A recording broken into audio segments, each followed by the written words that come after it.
Hello and a very warm welcome to another edition of our special election series, the Dhabas of Democracy. This is an election road trip that we have undertaken that began in Kanyakumari and is headed to Kashmir. And I can tell you that we have in the past 25 days, we have covered 7 states and 6,000 kilometers, and we're only going further ahead. I'm Barkha Dutt, you're with the Mojo Story. Our focus today is on what the writing on the wall looks like after phase 3 of the election. The Prime Minister has voted in Gujarat today, but also in a particularly aggressive speech, he's lashed out at the Congress party, explaining to voters why he needs 400 seats. One of the things he referenced was that he claimed that there would be a Babri lock, quote unquote, placed on the Ram Mandir if he did not get these 400 seats.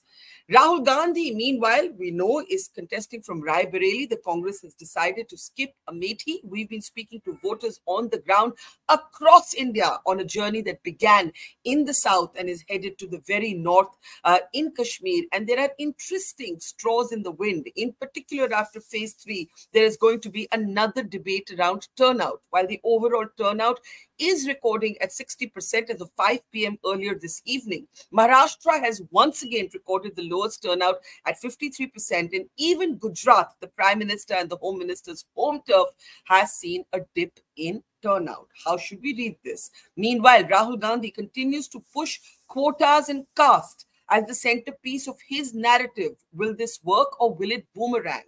To read the 2024 tea leaves, let me welcome my guest on the program today. Pavan Varma is with us. Let's welcome him to the program. He's a man of many parts. He's been a veteran diplomat. He's a prolific author. He's a politician, and he's has a very, very sharp and incisive political mind. He's also joining us today from Kashmir, where we hope our election yatra will eventually get to, a yatra that began in Kanyakumari. Thank you so much, Pavan. Let me ask you for the big picture. Before we get into the micro specifics, before we play out a clip of what the Prime Minister has said today, what's it looking like to you overall after phase 3? Any surprises, anything that's happened that is unexpected? Well, Barkha, I should be asking you that question given your odyssey on the road, which only I know you can do. But my impression is as follows. I think even after phase 3, it is slightly premature to make any confirmed estimation about what the final results would be. If you ask me today, I think BJP is still poised to get somewhere around 270 plus. It could go down because we are in phase 3.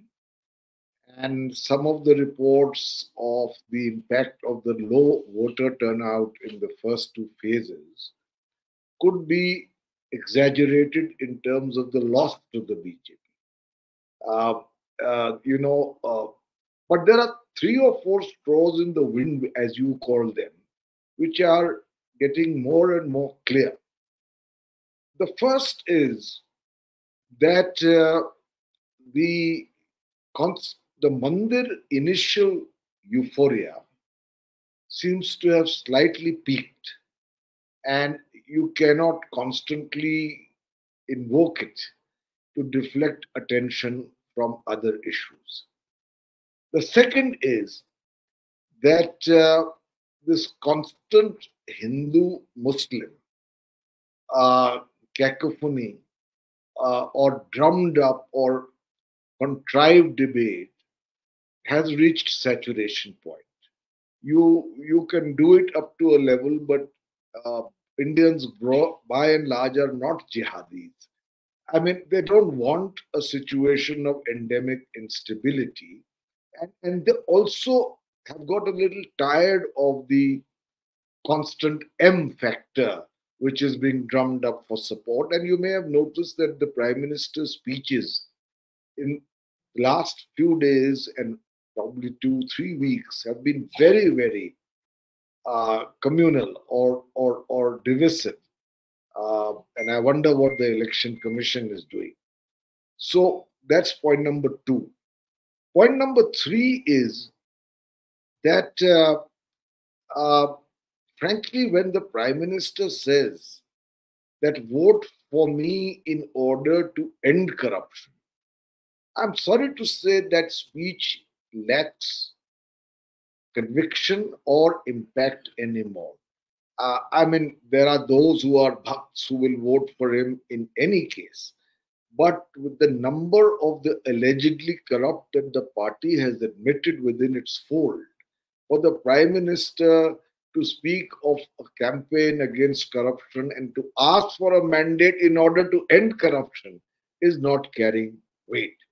Fourthly, I think that this very, very transparent vendetta politics against the opposition has begun to have not only diminishing returns, but some degree of revulsion is too strong a word, but some degree of resentment. Two sitting chief ministers picked up, put in jail, and now with first Sanjay Singh getting bail and then interim bail for Arvind Kejriwal. The sense is that the government is blatantly misusing the agencies in order to target the opposition to prevent a level playing field in elections. And beyond a point, in states there are different loyalties, and sometimes even supporters of BJP have been critical to the extent the Prime Minister is gone. The fifth point, I'll just quickly finish and then we can talk. The fifth point is that this is a very personalized election campaign on the part of the BJP. You know, the party has almost ceased to exist. Even the manifesto is called Modi Ki Guarantee. Now, that of course rides on the manifest popularity of the Prime Minister, but at the same time, it in a way dampens the enthusiasm of the party itself as being marginal. The BJP has never been a single individual party. It's been a collegium. But this time, the manner in which the party is completely sidelined has created a problem. Sixthly, I think the real workers on the ground that ensure a BJP victory, which is the cadre, both of the BJP and the RSS, are demoralized because, frankly, they feel sidelined. B, many of them have lost their initial ideological vigor with 10 years of the government in power. Many of them have become middlemen in contracts. So I hear. And lastly, the number of rebel candidates that the BJP has accepted and foisted upon stalwarts of the BJP, there is a resentment within the BJP ranks that for 40 years we've been having the brunt of support, of having supported the BJP. And here someone who was literally castigating the BJP till yesterday is now not only admitted but given a ticket. So there are stalwarts who have been sidelined. The cadre is probably not as active and vigorous on the grounds. People report to me that at booths, the vigor of the cadre is not there. The Panna Pramukhs are not that vigilant. The attempt to get people to come out of their houses and vote is not there. And so, there is a possibility that the numbers will come down for this bouquet of reasons. So let's start with one of the points that you listed, the Ram Mandir. Now, I want to share with you something very interesting from my travels in the southern states, which are not not typically BJP oriented, except let's say Karnataka. But even in Karnataka, in the urban pockets where people do like the Prime Minister and are BJP voters, they never brought up the Ram Mandir in all my travels, in all my conversations. I would bring up the Mandir and they would say, that's not an issue for us. We'll vote BJP, but we're not interested in the Mandir as an election issue. even in the cradle of the RSS, states like Madhya Pradesh and Gujarat, chalo phir bhi alag, Madhya Pradesh, which has just seen a handsome win for the BJP voters that I met said, Mandir to ho gaya. Mandir to ho gaya. Yet, Pavan. So therefore, my travels are echoing what you are analyzing. Here is what the Prime Minister says today. Here is what the Prime Minister says today when he brings up not just the Ram Mandir, he makes a reference, in fact, to what he calls the Babri lock on the Ram Mandir. He's bringing it up after 3 phases. I want you to listen to this clip of the Prime Minister, and then we'll come back and talk a little bit about why there's this gap. Voters are not, BJP voters are not talking about the Mandir as an election issue, but the Prime Minister has today. This is what he says. He says he needs 400 seats for the following reasons. Take a look at this clip. Modi को 400 सीटें चाहिए ताकि कांग्रेस अयोध्या में राम मंदिर पर बाबरी ताला ना लगा दे। मोदी को 400 सीटें चाहिए ताकि कांग्रेस देश की खाली जमीन, खाली द्वीप, आइलैंड्स दूसरे देशों को गिफ्ट न कर दे, सौंप न दे। मोदी को 400 सीटें चाहिए ताकि कांग्रेस एससी, एसटी, ओबीसी से उनको जो आरक्षण मिला है ना, बाबा साहब आंबेडकर ने जो आरक्षण दिया है, भारत के संविधान ने जो आरक्षण दिया है, ये वोट बैंक के लिए उसमें डाका न डाले, इसलिए 400 सीट चाहिए। मोदी को 400 सीटें चाहिए ताकि कांग्रेस अपने वोट बैंक की सभी जातियों को रातों रात ओबीसी घोषित न कर दे और ओबीसी का जो कोटा है उसमें डाका न डाले, इसलिए मुझे 400 सीट चाहिए। Now, Pavan, we're of course looking at the turnout in Madhya Pradesh. We'll bring out turnout figures from other states as well. How do you explain this gap between, it is my anecdotal evidence that Ram Mandir is not an election issue, either because it peaked too early or because people looked at it through a sentimental prism and never through a political prism. We don't know. But the Prime Minister is doubling and tripling down on the Hindu-Muslim issues, on the Mandir. Today he's talking about a Babri Masjid lock that the Congress will put on the Ram Mandir.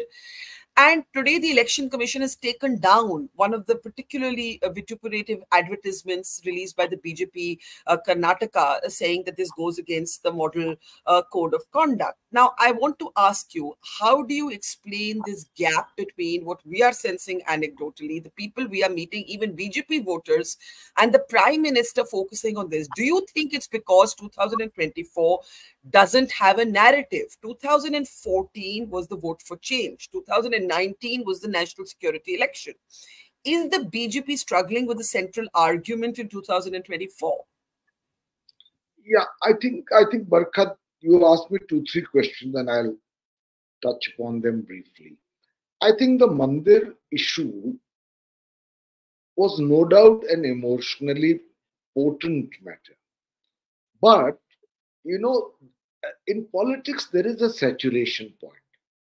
You can take it that far, but cannot use it repeatedly to deflect attention from real legitimate grievances on the ground, which are of concern to the people. If you talked about 2047 and the manner in which you will resolve the problem of unemployment and inflation and do something for the common man with the blessings of Ram, Sri Ram, perhaps that would carry greater conviction.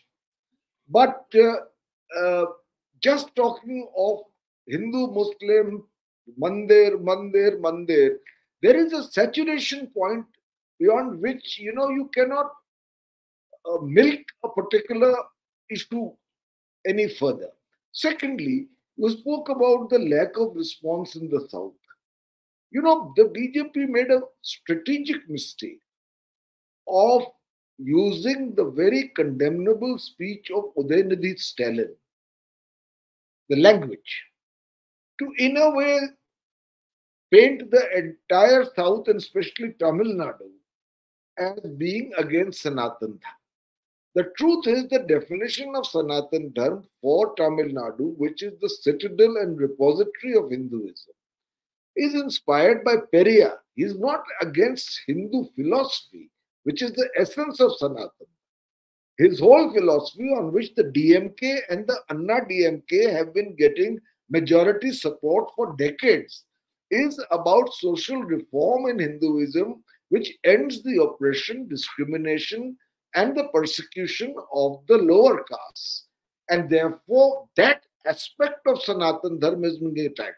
Now, what the BJP did was to more or less project that they have a patent on how you define Sanatan Dharma, which is largely North Indian centric, which is what the BJP thinks it is, which is one where any reform, and in that sense, for them, Veer Savarkar would be behind bars because he was the greatest critic of Hinduism. So, you know, there is this north-south divide that they have created. He was a critic of Hinduism because of what he called the seven fetters, Saat Bediya, which he said must go. Now, today he would be called against Sanatan Dharma for speaking about them. So, that is point number 2. And point number 3, frankly, is that when you go to the people and speak about the Ram temple and speak about it as an Astha issue, it's one thing. But when you speak about the Ram temple to drum up hate or fear against a minority, not once, not twice, not thrice, but repeatedly now. I mean, this question of Babri tala laga denge. People, frankly, you know, history repeats itself as tragedy or farce. People have seen this game being played out over a period of time. So, I think there are diminishing returns from this rhetoric. I'm not saying they don't have an impact. It consolidates the already constituency of Modi even further. But its impact on slightly alienated BJP workers is कि भाई वही बात बार बार कर रहे हैं, कुछ नई बात भी कहिए, एज यू राइटली सेड कोई नैरेटिव बनाइए, आपकी अमृत काल की जो विजन थी उस पर बात कीजिए कि मैं ये चेंजेस लाऊंगा जिससे तो ordinary man's life changes. But instead of that, for whatever reason, the Prime Minister has literally reduced himself to only one narrative, which has been overplayed now. So I think there are diminishing impacts of it, although one can never minimize it. Let me those reiterate what you said in the beginning before we come to other factors. You still believe that the BJP is in pole position, but you're talking about maybe taking a hit in the margins, because you did say that as of now you believe the BJP will be 270 and above. Right? Yes. So are you saying this election has become a game of margins according to you? Yes, the question is not that the BJP will be the single largest party by several miles. And if you do a statewide analysis, and you, of course, have traveled through the states, yes, I don't see that being reduced. I mean, of that change. But there is one factor against the opposition, and they must admit it. There is the question, if not Modi, who? The voter wants a stability at the center. The opposition strategy or ability to convince voters of their governance competition, should they come as an alternative, is one that still attracts people to the possibility of stability at the center. So the opposition had a chance after 2019 to get their act together. I'm sorry to say that the Congress at the ground level, electorally fighting organization is greatly decimated. And therefore, any seats that they get is in spite of their efficiency, but because of alienation against Modi. Now, one of the states that is talked about now is UP. Now, in UP, earlier predictions were that given Yogi Adityanath's popularity, given the Mandir issue and so on and so forth, Yogi would easily cross 70 out of 80. Most people thought that. Now, last time they got 62. Suppose they lose 15 seats more. It will just be 3-4 seats less. From an estimated 74, they had got 62 last time. Instead of gaining, they lose 4 or 5. Similarly, in Delhi, they lose 3 or 4, possibly. In Haryana, they lose 3 or 4. But they are also gaining in other states. Please remember. In Bengal, I believe the BJP will move upwards from 80. In Odisha, it will add another 4-5 seats. In Telangana, it will add another 3-4 seats. Possibly in Tamil Nadu, it may win 1 or possibly 2 seats. But there are states which, Rajasthan is another state which, have you traveled through Rajasthan yet? I have not traveled to Rajasthan, but it's very important that you bring it up because I actually share your perception on Telangana. I did find that in urban pockets, there was a great deal of popularity for the Prime Minister, not on Ram Mandir, but for India's place in the world.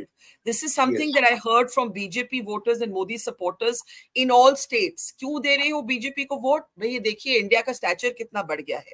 This particular message of the BJP has gone down quite well and worked more effectively than the Hindu-Muslim narrative. So I agree with your analysis, but since you've come to Rajasthan, and I do have questions about the Congress and the opposition, but before we come to that, the marginalization of a leader like Vasundhara Raje in Rajasthan, but also the marginalization of a Shivraj Singh Chauhan, who was not made chief minister despite a handsome win for the BJP in the assembly elections. I want to play out a little clip of a BJP supporter and what he feels about what happened to Shivraj Chauhan, because it's very important to talk about what you were talking about. That is the worker, is the party a bit dispirited?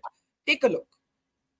मामा जी को जिस दिन मुख्यमंत्री नहीं बनाया था तो लोगों में बहुत ज्यादा निराशा थी, गुस्सा था, बहनाएं बहुत रोई थी। आपने भी देखा बहनाओं के। आपको लगता है उनके साथ ठीक हुआ? उनके साथ बिल्कुल सही नहीं हुआ है। उनके साथ बिल्कुल गलत हुआ. I think we came out of that a little too early, but उनके साथ जो हुआ बहुत गलत हुआ. That is what he said as a BJP supporter. And this is just a little glimpse of so many people I've met in Madhya Pradesh are saying, bring back Shivraj Singh Chauhan, bring back our Mamaji. So this marginalization of state satraps, how do you think this might play out? Whether in a Madhya Pradesh or a Rajasthan?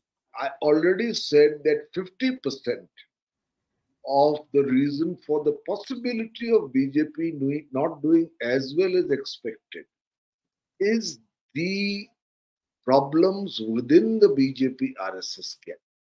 And I am also getting a great deal of feedback from there.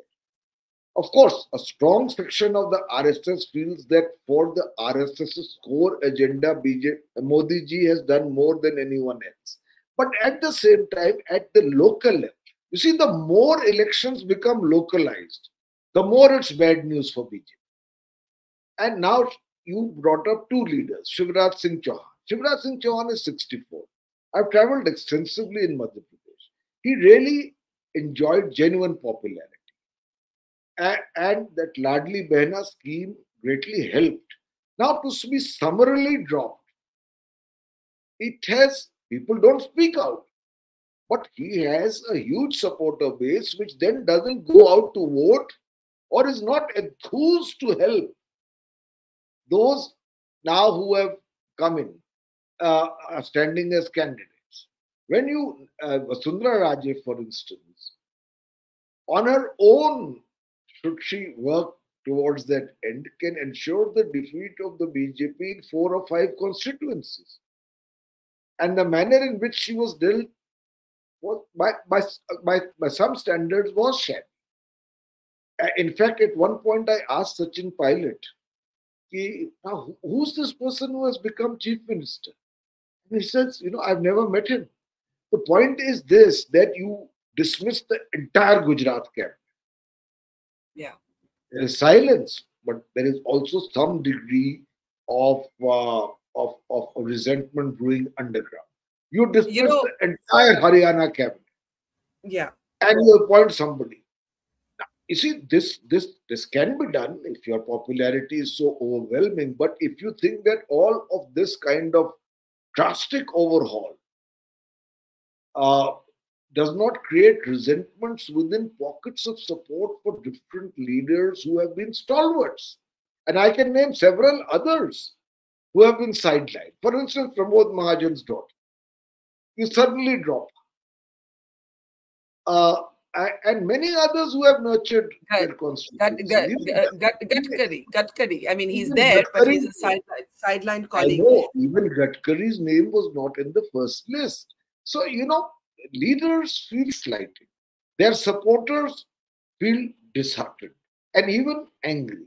Now, how that impacts the elections in the case of the BJP is particularly important because it is the grassroots cadre that ultimately ensures a victory for the BJP.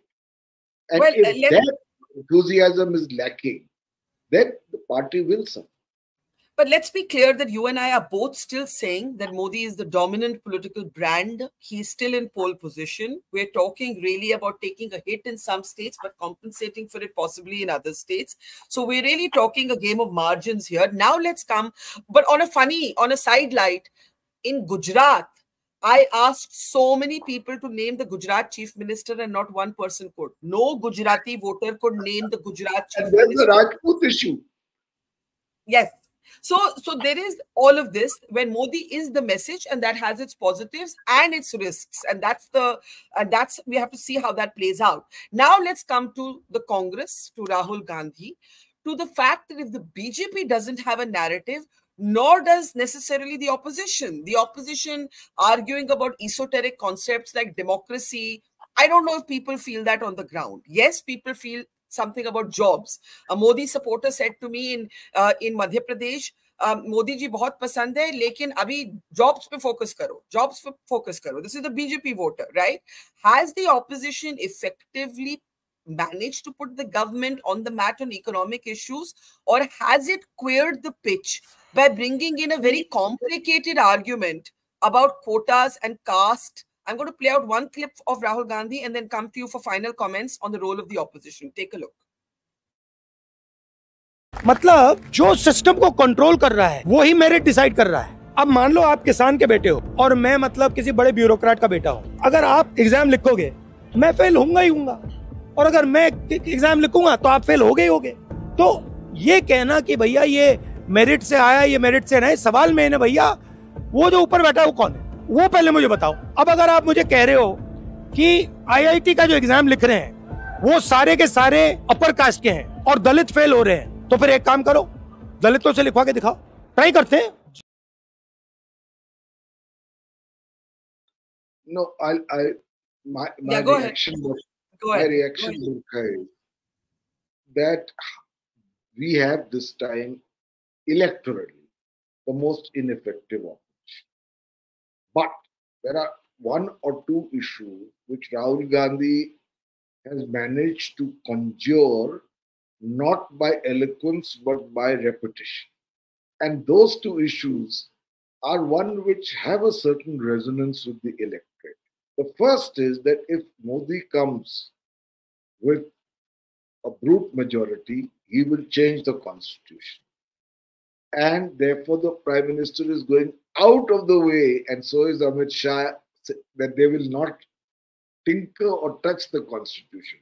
Why is it the constitution is important for the mass, the overwhelming number of voters? Because within the constitution is enshrined also the concept of affirmative action, which is otherwise called reservation.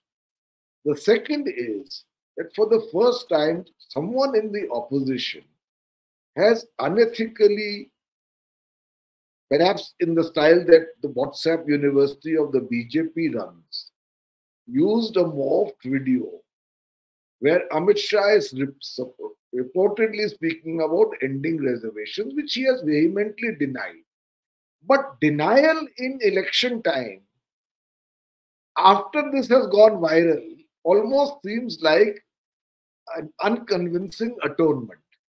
I'm saying these are dirty tricks of elections and I don't endorse them. But this fear that constitution will be changed and reservations will be, that given the RSS history of trying, of essentially ideologically being opposed to the division of the Hindu vote, is causing some concern.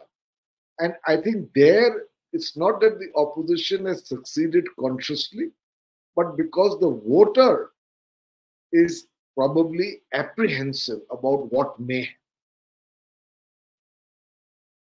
Okay, let's end with the Amethi Raebareli decision. You said that you think the opposition has been ineffective, but by sheer repetition, they've got a couple of things right. But they've also confused a couple of things. For example, Jitni Abadi Utna Hak. What does that actually mean? The Prime Minister is now saying they're going to take away from the OBC quota, they're going to give to Muslims. If fake news works on this side, it also works on this side, right? Neither party has actually spoken about what the other is accusing the other of. But there's a very confused public discourse when it comes to quotas. The BJP says they'll reduce the OBC quotas and they'll give it to Muslims. The Congress says we haven't said anything of the kind. But Rahul Gandhi has asked for a financial survey. He has given calls for Jitni Abadi Utni Haq. So there is some sense that something could change. Point one. Point two, was ducking Amethi clever or cowardice? I'll answer both questions frankly. I think, Jitni Abadi Utna Haq is a card that was played with the Mandal Commission. It had maximum impact, creating reservation for OBCs. And it changed the course of Indian politics. Beyond a point, you cannot repeat it again with the same impact. Because people also are asking that with leaders empowered through Mandal, what have they delivered to us? Caste census cannot be a substitute for good governance. In Bihar, they are asking the question. And in many other states. So, you can carry that argument of social justice forward only up to a point, especially when the Congress did a caste census in 2011 and never released the data. As far as Amethi is concerned, my view is that Rahul Gandhi made a mistake. There were reports that I have that he could have won Amethi. And even if he had lost, that is where he should have gone back to accept the challenge. Because Smriti Irani, there are reports, and I am not doubting her popularity, does not have the same popularity as in the past because there are people who have reportedly been alienated by her arrogance. And Rahul Gandhi's return to Amethi was greatly anticipated by Congress workers as sending a larger message to the cadres that here he is walking into where he was defeated to fight again. So I think that was a mistake. Finally, if you're looking ahead at the remaining phases, what's the X factor you're going to be looking for? Well, the X factor to my mind, very clearly, really, Barkha, I say this, is the level of alienation within the BJP RSS camp. You see, if that is lacking, then Modi cannot carry the election with the same degree of momentum and success as he could do in the past. He needs the foot soldiers. And if that X factor becomes amplified, then it will have an impact on themselves. Okay, we leave it there. There's still 4 more phases of this election to go through. It's hot. The political temperature is not the only thing that's heating up. The heat also has something to do with the fact that people don't want to vote. Also, Pavan, one thing we didn't speak about: if the BJP keeps saying "Aayega to Modi hi," a lot of BJP supporters say, "वो तो वैसे ही जीतेंगे," so they don't necessarily need us. So there's also an overestimation. See, I'll tell you, it all boils down to the fact that they have enough reasons on some counts to be upset with Mr. Modi and disillusioned with the opposition. So what does the voter do? He sits at home and has a cup of tea. I think that's very well put. It's not a wave. It's not anger against Modi that's taking them to somebody else. There's no belief in the opposition, even if there's a fatigue factor or a dispiritedness, as you spoke about. That's very well put. Thank you, Pavan. Always a pleasure. Always learn so much from you. We'll bring you back as more phases of this election unfold. And now we'll go and let you enjoy some downtime in Kashmir, where we hope our yatra will get to soon. Thank you very much and take care. Take care. Thanks, Pavan. Thank you. Always a pleasure.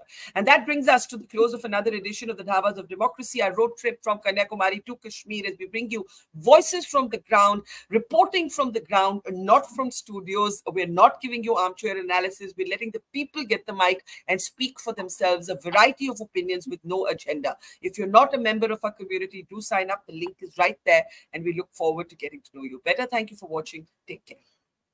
We're at the Indian mainland's southernmost tip in Kanyakumari, the confluence of the Bay of Bengal, the Arabian Sea and the Indian Ocean. It is from here that we're beginning our big road trip to the heart and the soul of India, Dhabas of Democracy. That's all about traveling thousands of kilometers to look at the food, the fun, the festivity, the flavors of this election, but also, of course, to tell the stories of you the people, of we the people. At Mojo Story, we have always gone to where the story is. It could be the battlefields of Israel and Gaza, it could be the conflict zone of Manipur, or it could be the sorrow and the tragedy of COVID. We think of all of you as members of our community, of our family.